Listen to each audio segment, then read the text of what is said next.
Good morning. It's another Wednesday with our program, The Connect.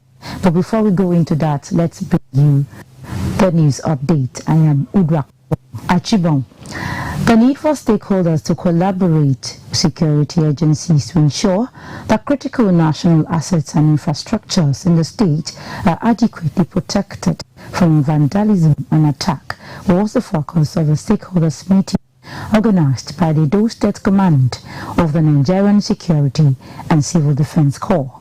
This is coming on the heels of the recent killings of personnel of the Corps while performing their statutory roles in Okila. Jude Abugu reports.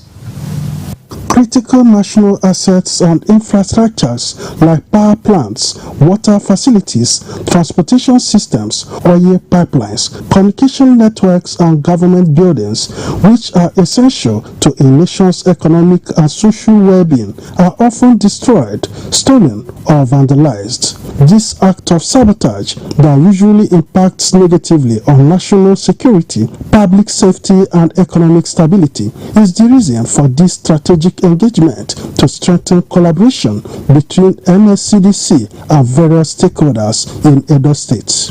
By putting our expertise, sharing best practices, and leveraging technology, we can enhance the protection of our critical infrastructure and build a more resilient future for Edo State and Nigeria in general. Most of those facilities you see generate revenue for us. It generates revenue for the government.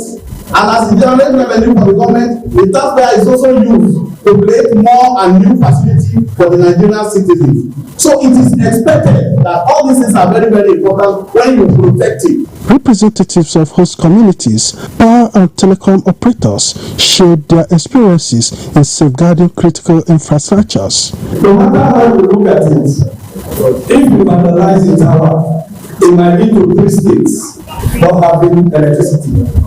So we want those people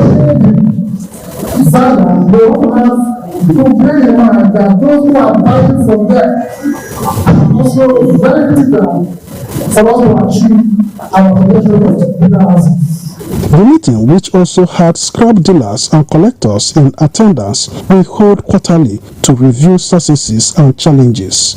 In Benin, Jude Abugu, NTA News.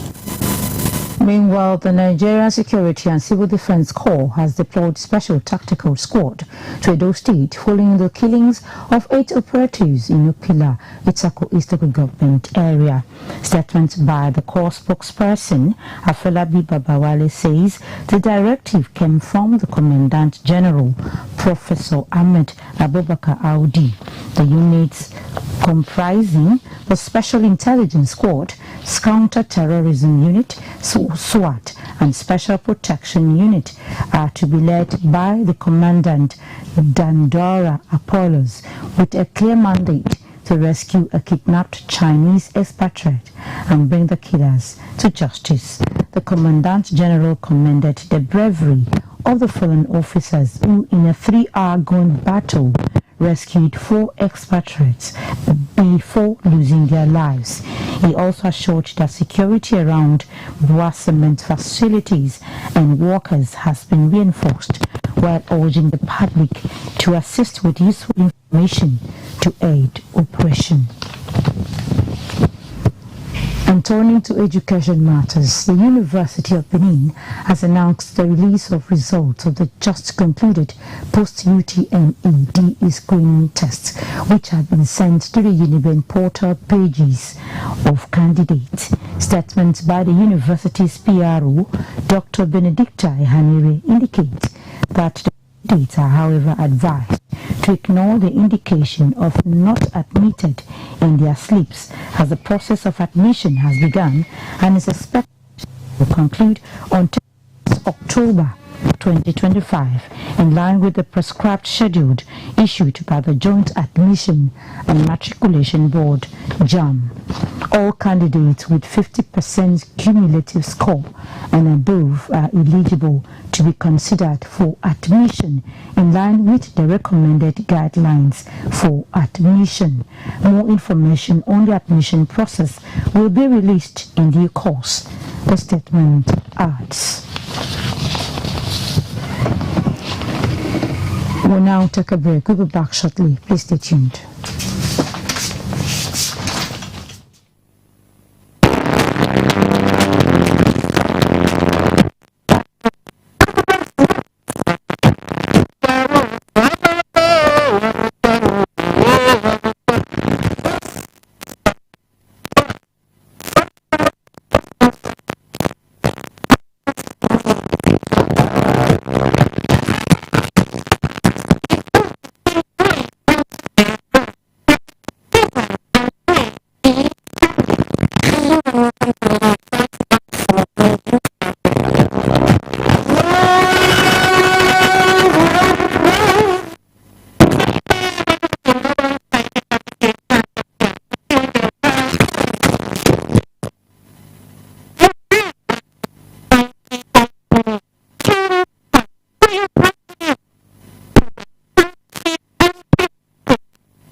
Many thanks for staying tuned. Now, the Ocean Portal, in collaboration with the Nigerian Police Force, has organized a premiere of a movie which highlights the diligence, hard work, and bravery of police officers. This is aimed to raise public awareness on effort and sacrifices law enforcement personnel make in the course of their duties. The event also featured an award segment where dignitaries were recognized for their exceptional services and dedication both within and outside the police force. Fokpe Kinde brings details. The Nigeria Peace and Builders Award, with the theme Greatest Oath, the Rescue, was held to clarify misconceptions people usually have about police officers and to celebrate their dedication to maintaining peace, orderliness, and security. Participants at the occasion emphasized the importance of recognizing the efforts of the Nigeria Police Force in promoting peace across the country. Discovered that most times people don't know the sacrifices the police make on their behalf. Since Ocean Portal is presenting that platform to showcase that sacrifice that our officers make, the risk they take, and the dangers they expose themselves and their family to. We all need to embrace community policing, and the earlier we do that, the better for us, because those harassing us are not ghosts. They live with us, they live amongst us. So, but if we can help the police, we will help them do their job better, and we'll have a safer place, a safer place to stay in as a country. I should expect that they should do more. If they have not been performing, they should perform this time around. Because giving somebody an award is saying do more, put more effort. So many misconceptions about Nigerian police, and through this movie you get to see the other side of Nigerian police. That is not always the story you hear. Some police officers and individuals who have distinguished themselves in their careers were recipients of the awards in recognition for their outstanding service to humanity.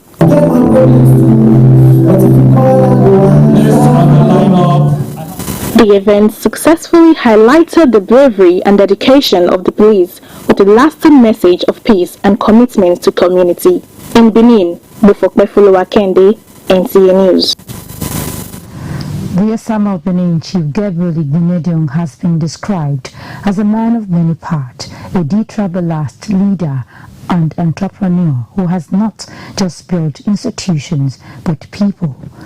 These qualities were highlighted when management and staff of independent television and radio, as well as other guests, visited him at his residence to felicitate him as he turns 91. Bukula Rubusi reports. The Managing Director, Independence Television and Radio, Elvis Obaseki, and Director, Independence Radio, Pastor Dan Omosuzi, who led their team members, spoke in glowing terms of Chief Igbinedion. Osama of Benin is a true sage. The best of health, the abundance of grace that has been with him to remain with him as he heads towards 100. We ask for your abundant grace and mercy. Amen. I wish him to continue to live, so as to continue to benefit humanity. Chief Igbenedion, while responding to their kind words, ascribed glory and honor to God who has preserved him. God bless all of them. I'm grateful that they are happy. I'm so grateful that only me alone can bring all this together. Also present were Eka Ibenori palace chiefs, whom the Esama of Benin received with dancing steps.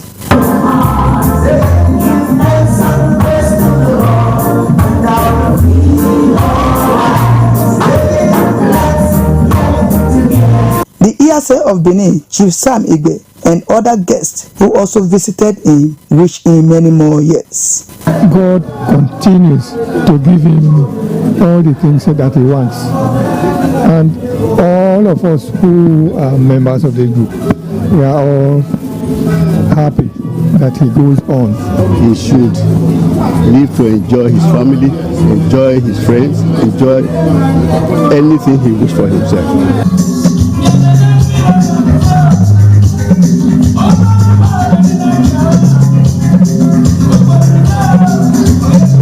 The residents of the Esama of Benin continues to play host to more guests ahead of his 91st birthday celebration. In Benin, Bukola Urubusi, NTA News. And that's it on News Update. We now take a break, and when we return, our program Midweek Connect will take the airwaves. Please stay tuned.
you are just joining us, this is Midweek Connect on NTA Benin.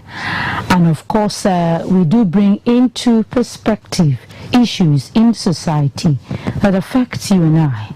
And it's another interesting day to look at what's happening in the society. And of course, we will be focusing this morning on the suspended Nupeng strike, other matters. So, of course, we do have guests, but we do have some set of guests here this morning. You may be wondering who they are.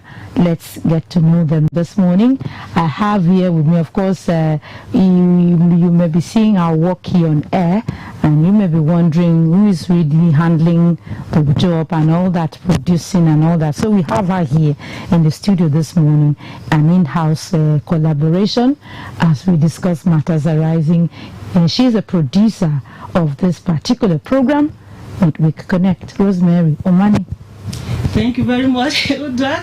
Uduak is putting me on a hot seat this morning. Probably. I pray I don't. The hot seat will not get you burning. Thank you so much. Of course, we have also here, one of us here is undergoing training, and she is Teresa Akideno. You're welcome to the studio, Teresa. Thank you for having me here. Thank you so much. Yes, let's set the ball rolling. Of course, you know what have happened between Monday and today in the society. It was about Nupeng. You know that they had enforced a strike directive following what they felt was not auguring well for the union. And but the good news is that at the end of the day, everything has been resolved and that strike has been suspended. But before we go into that, we want to bring you a video of when we went to town to really feel the pulse, to know what really happened when that strike was ongoing. And just take a watch and see the reactions of the people towards that Nupeng strike.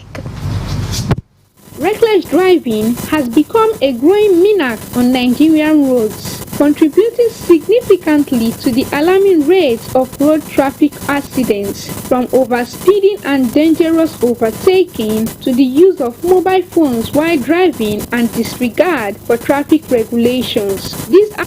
The nationwide strike by Nupeng is already having effects on motorists, as both major and independent marketers have locked up their premises, making it difficult for the motorists to buy fuel, gas or diesel. Yesterday I bought fuel just by this junction here, FO. I bought fuel freely, but today they said I've gone on strike. My motor, I leave it at a gas station at a textile main road. I park there because I don't have enough gas to drive come back. I just say the thing joking matter before, say maybe about 2 or 3 days. The thing will come out. With the hear this morning I never buy fuel or diesel.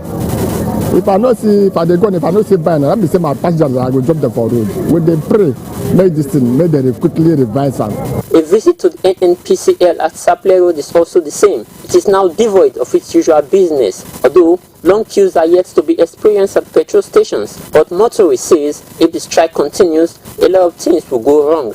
We beg our governor to help us solve the problem. Once a student just start school now, if this thing happen, many families they don't feel they pay transports. Now 500 before, now 700. At least when they come from Oluku this morning, even the driver self they complain, say now scarcity not there. They just and the fuel people they increase the fuel. The federal government, Nupeng and Dangote Group are yet to reach an agreement after Dangote opposed compulsory union membership for new drivers. But Nupeng, backed by other unions, insists workers must fully unionize. The unions accuse Dangote of suppressing labor rights, while petroleum marketers threaten to expand the strike if no resolution is reached. In Benin, Peter Ignabo, NTA News. Yes, thank you, Peter. Like I said earlier, that report was done before the suspension of the Nupeng strike. I know it was called off I think last evening, Tuesday evening. That's when that strike was called off. And so that report was done before that time. And of course, you've heard what the people had to say concerning the situation, if it was allowed to continue. So I want you to react. Let's start with you, Rosemary. React to before this the call off of the strike, when pain was on it. So everywhere was like fuel stations and all that were not dispensing and all that. Okay. What was in your mind when you saw the situation? Honestly, I was panicking just like every other Nigerian in Benin.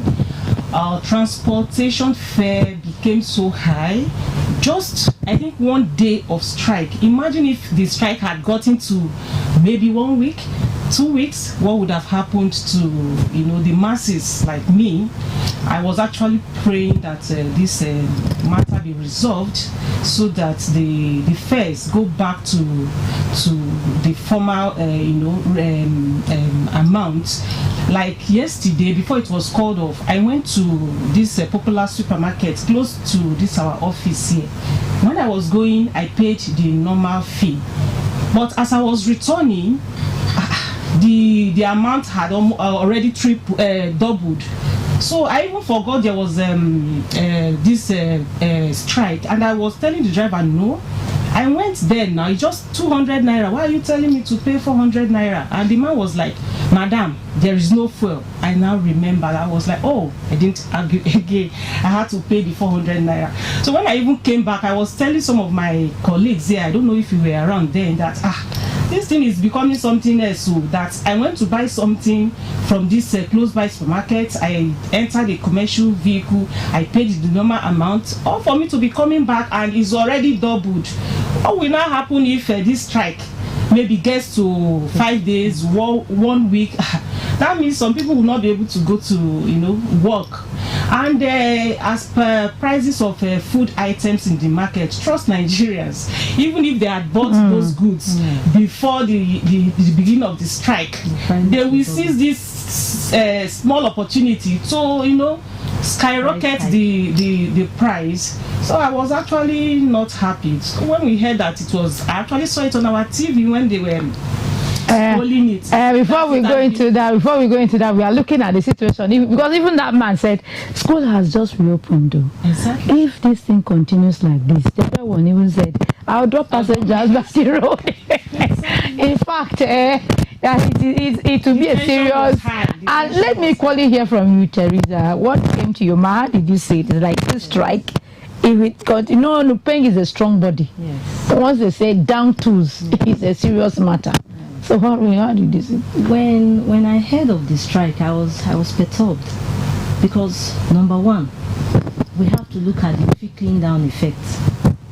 Parents have fees to pay. It's just a new school calendar. They have books to buy, and then you come to transportation fare to the schools. If the prices go up, there's going to be what you call a trickling down effect. And in Nigeria, when something goes up, it's very difficult before that price comes down. And the minute traders hear that the price of fuel has gone up, somebody who goes to market to buy tomatoes is going to add the price of fuel to that tomatoes he or she is buying. So you haven't just seen that it's going to have an effect on the economy that is already biting hard on Nigerians. So right, so now that's your reaction. That's when you now heard of it, this strike, because it was like serious. Then Nupeng had to enforce it and said no fuel station should dispense it and all that. Even went to NNPCL at Sapele Road there, like from the report we had, nothing was happening. We were like, and so, but okay, at the end of the day, this thing happened on Monday. Yes. So on Tuesday, we probably had the same situation.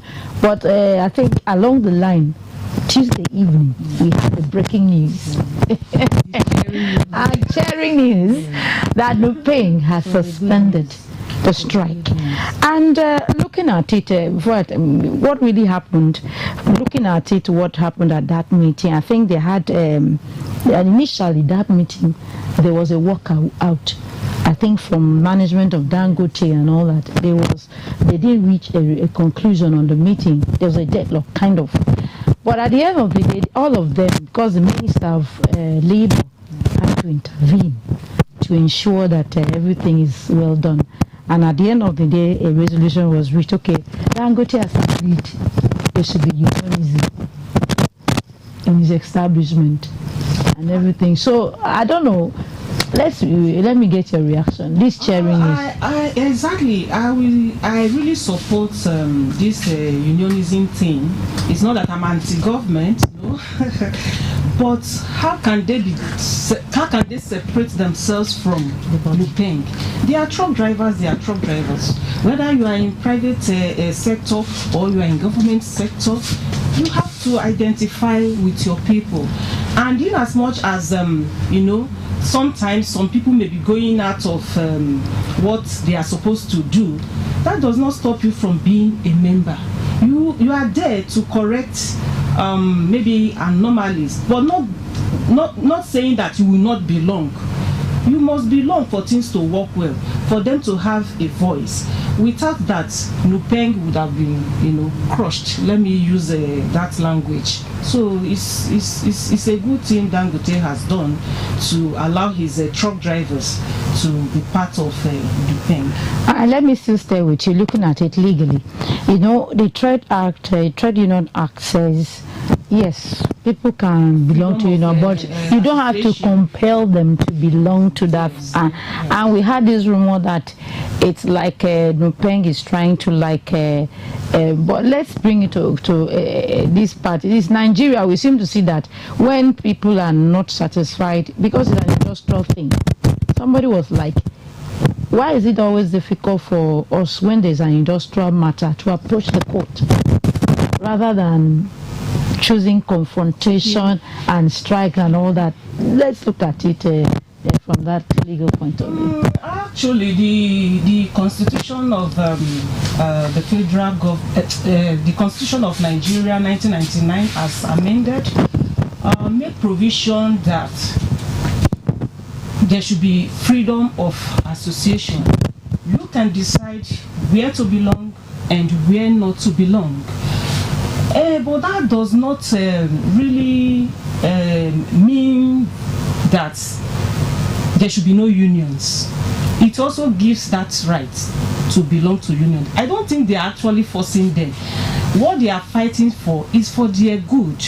And in as much as it's not against the government, it's not negative, I don't see anything wrong being a member of a union where you get your daily bread. I don't see anything wrong. I don't think the law frowns on that. So it encourages unionism, because what we were looking at when I looked into the Nupeng issue, they were like Dangote refinery is like kind of trying to be monopolistic.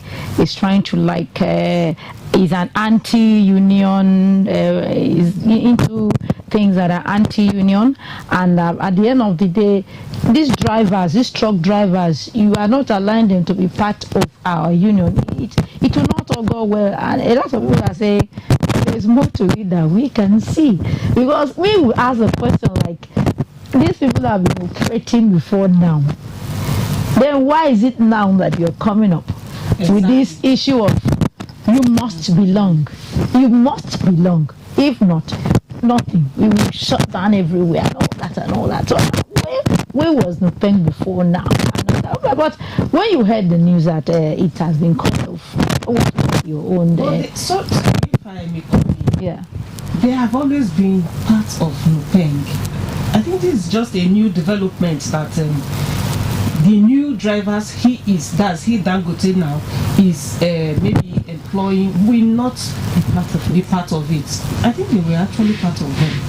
And then we equally had it that it's like, I don't know, they are scary. Somebody was like saying, so money is not involved. Maybe money, the revenue they would be getting as a union may not really be there if these drivers are there. Because we learned that Dangote has about thousands of CNG trucks that he has acquired.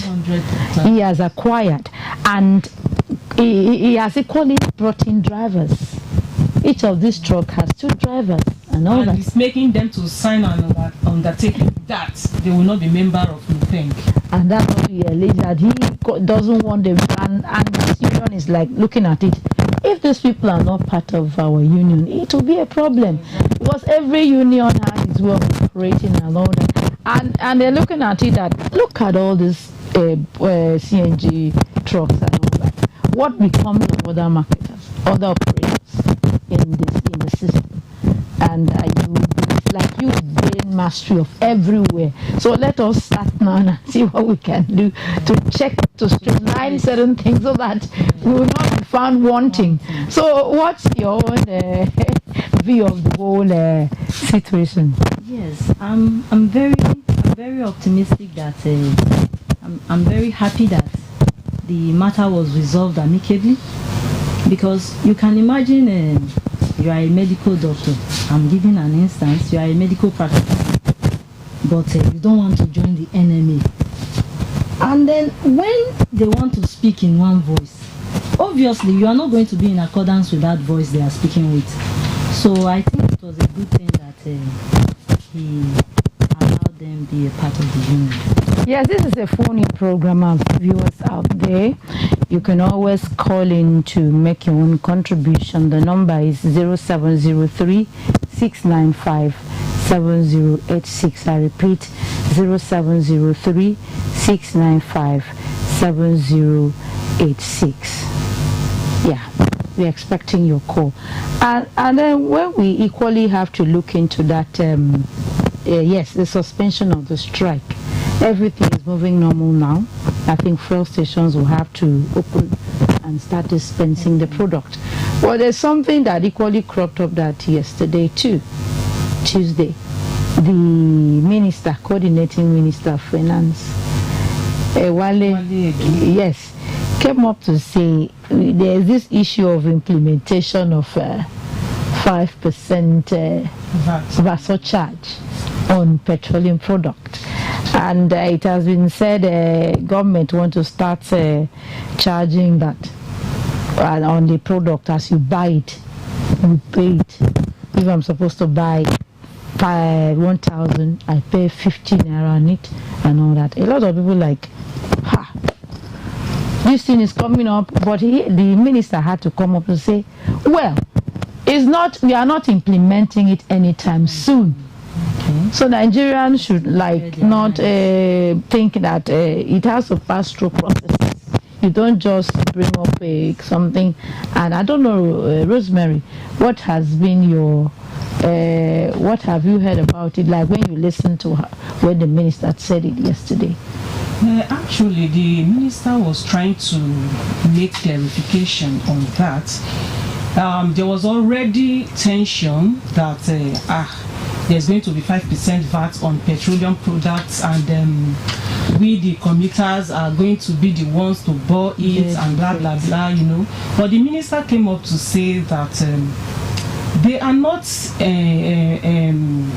enforcing it soon, though it's supposed to take off, I think, 1st January 2026. Yeah. Yes, and he is saying that even that January they are not even like implementing it in January, so there's no need for tension. That they were just like trying to let them know about it, and the reason it it was the policy came up that it is to support FEMA. FEMA, they do all this rehabilitation. No, he said that it was under the FEMA Act of 2007. That FEMA. Is not President Bola that has brought the law. It has already been in existence. Only that it's time the president is looking into it to see that we should follow up on it. And that's why he signed it in June 2025 into law. Say, okay, let's see how it goes. But a lot of Nigerians are saying with the fuel removal of subsidy and everything that has happened, that the timing, the timing is not too good.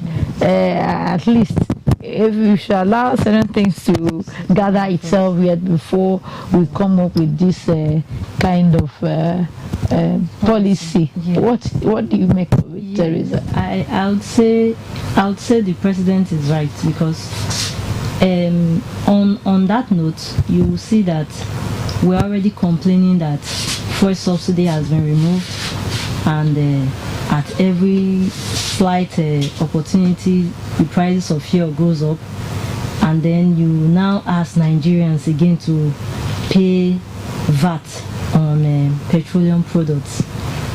If you would say they should pay VAT, the amount has to go through the National Assembly and it has to be very minimal. I'll say minimal in the sense that if fuel price is at 850 naira and they are going to pay that VAT, it should be 870 naira. Let it be a very small amount. So it's 5%. I think it's minimum, kind of. So that it won't, because at the end of the day, it is the populace that will still feel that effect. The driver is going to put that same money into the transport fare. That is even the law. It's the commuters. It is we who are still going to be bearing the burn. So I think they should look at it properly. But I think you know that one thing with law, even if when it has been signed, it's waiting for a day for manifestation, which will surely come. But for now, let Nigeria still have this mind that it's not going to be implemented soon. Rosemary, it's like you wanted to. Yes, I just want to appeal on behalf of the populace that the government should please step it down for now. You know, just like you said, the hardship to an extent is biting seriously. So bringing up this one again on commuters will be too much. We are appealing, and I know we have a listening government that will not want the poor masses, to cry about this. I think it was even in reaction to TUC. TUC said if that should come up, that they will protest against it. They will take up all their instruments and ensure that it is not going to happen. So that's why the federal government, through the minister, had to come up to say, please, we are not implementing it anytime soon.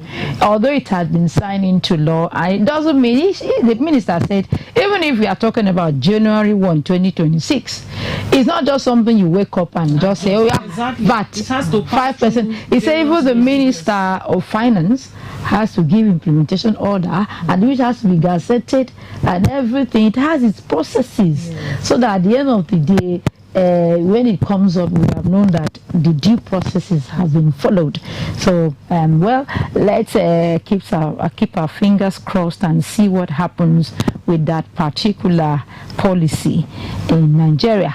Yes, we are still looking at things happening, other matters in our discussion this morning. And one of such matters is about driving. Reckless driving in the state. I don't know. We know we are doing that considering the period that we are in, the Ember month, and we know a lot of things happen this period. Things are being attributed to like this, when it crashes on the road and all that. People say a lot of things. Let me start with you, Mary. Looking at this period, what do you always notice about the environment and driving? Sorry if I say this. Before we started, you told me we are going to take a backgrounder. Yes, of course. But before we hear you, okay, thank you so much. Let's see what we have here for you on this particular issue you want to talk about. Reckless driving has become a growing menace on Nigerian roads, contributing significantly to the alarming rate of road traffic accidents, from overspeeding and dangerous overtaking to the use of mobile phones while driving and disregard for traffic regulations. These actions continue to top the list of causes of fatal crashes. Thousands of lives are lost yearly due to avoidable incidents caused by reckless behavior behind the wheel. In many cases, innocent pedestrians and passengers face the consequences. According to the Federal Road Safety Corps, a total of 5,281 crashes were recorded between January and July 2025, resulting in 2,838 deaths, while 17,818 persons were rescued with varying degrees of injuries. Midweek Connect will give you the opportunity to call in during the program to share your experiences, if any, with reckless driving and the best ways it can be tackled to avoid the continuous loss of lives, as it discusses the topic reckless driving and its effects. Thank you so much there. Yes, reckless driving and its effect. Please, we still have the number. You can call in, viewers out there, to make a contribution to this program. The number still remains 0703 695 7086. I repeat, 0703 695 7086. Yes, we are looking at reckless driving here in the state. What has been your experience or your observation even in the state here, Rosemary? Though I'm smiling, but it's not something to smile about. We stay here, we see how the people drive, especially the commercial drivers. They drive as if somebody is pursuing them, not minding the consequences that can result to. For instance, just from where I am coming from, TV Road to this place, every time before I get here, I must see at least five drivers driving recklessly, and sometimes they clash, or how do I put it? The collision, head-on collision. Even with that, there is no change of mind. How do I put it? What I'm trying to say is that this reckless driving is not doing us any good. Instead, lives are being lost, injuries happen, cars are being damaged, and what have you. So I am also using this medium to call on those that drive recklessly, especially the commercial drivers. That money you are rushing to go and get, if you find yourself in hospital today because you drove recklessly, that money will not come. Instead, you will spend the little you have saved down for maybe your children's school fees, house rent, for home upkeep.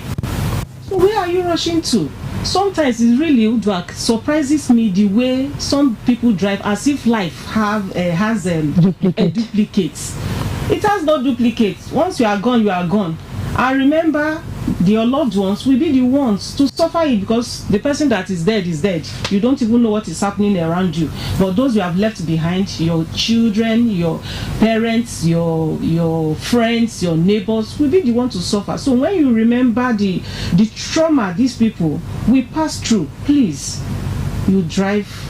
And I don't even think some of them even go to driving school. Because if you go to driving school, like me, Udra, before I started driving, I told myself, I had people to teach me. Then in my former station, one of the drivers volunteered to teach me. But I told him, no, I want to go to driving school. Why? I wanted to know the nitty-gritty of driving.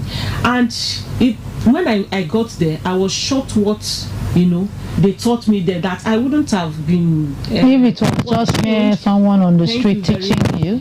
Just like, for instance, like when you are driving on the road, maybe a vehicle is coming and you are trying to enter exactly, and you are now wasting their time. In driving school, they taught me that you have to apologize because you kept them waiting. You have to. That's why when you see some people driving, they do like this. I'm sure those people went to driving school. Little things matter. And even in that driving school, they taught us also, they reminded us that life has no duplicates. And you that is in my teacher then said, you that you are on the wheels, as in steering the whatever, that you at that moment you own the lives of those you are carrying. So the way you drove determines if they will get home or they will not get home. So I always have that at the back of my mind when I'm driving. I don't like speeding, over speeding. When I'm driving, my colleagues then in my former station, they see me. Once they sight that car, they will know that it's Rosemary that is coming, because I don't speed. Where am I speeding to? So they really know your speed level. Yes, it's better to be late than late. That is just it. So that's what I have to say for now. Teresa, we are talking about reckless driving and effect. I am glad that last week we had a program on drug abuse and all of that. You see, some of these drivers, they take some substance. I don't know if you're having a call. Let's see. Hello.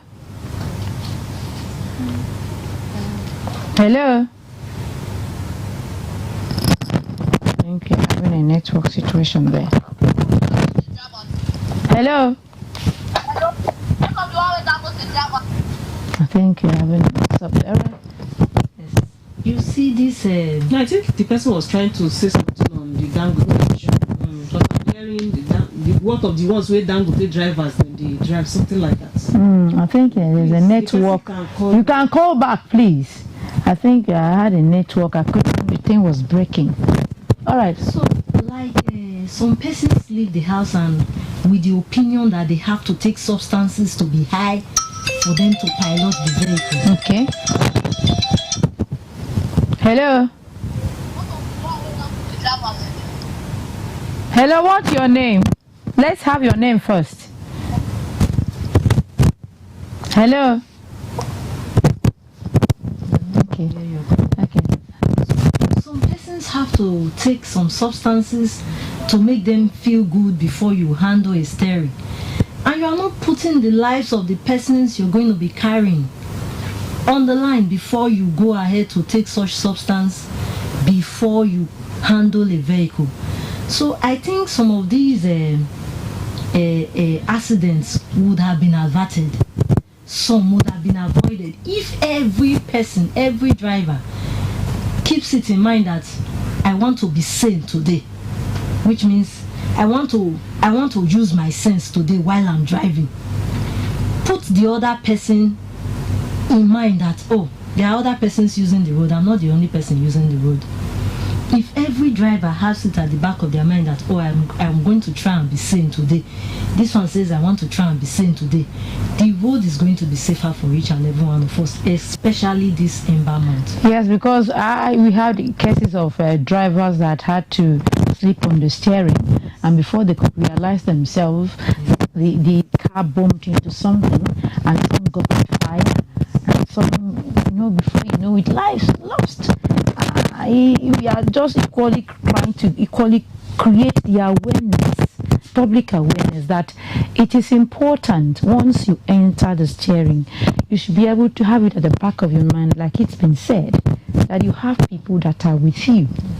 They are more or less, their lives are in your hands, kind of, and you should be able to know what you do with it.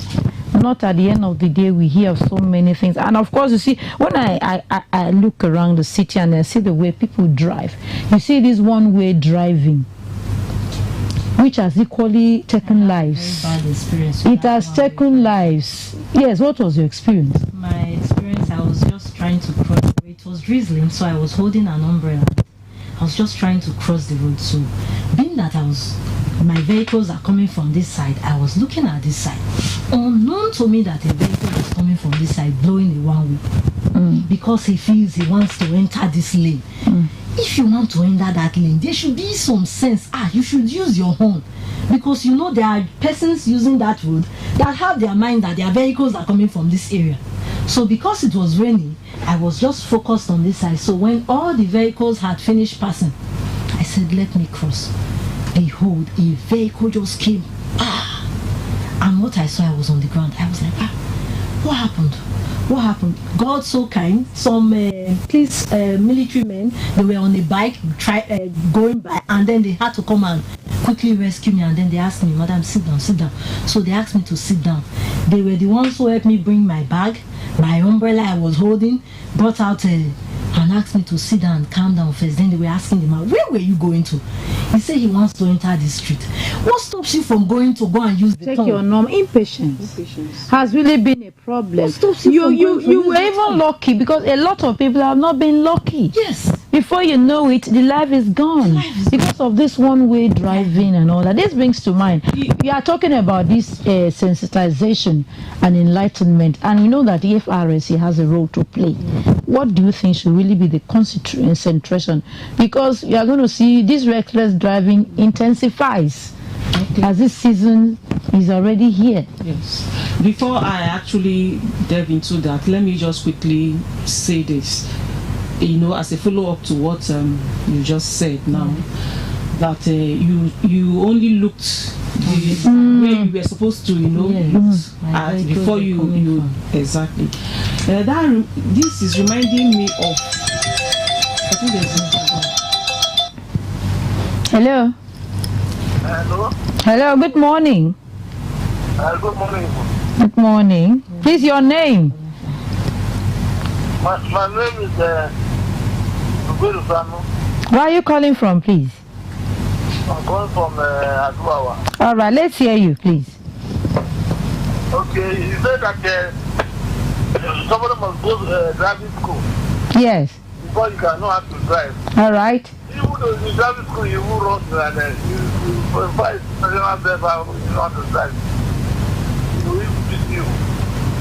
You know better than that driving school. All right, so your point is that the driving school is not really important. No, it's important because many people are they are professionals now. I don't care for driving school or something like that. I think they drive auto from here to Maiduguri. So how did you get to know how to drive? Huh? How did you know how to drive? You just learned it from people.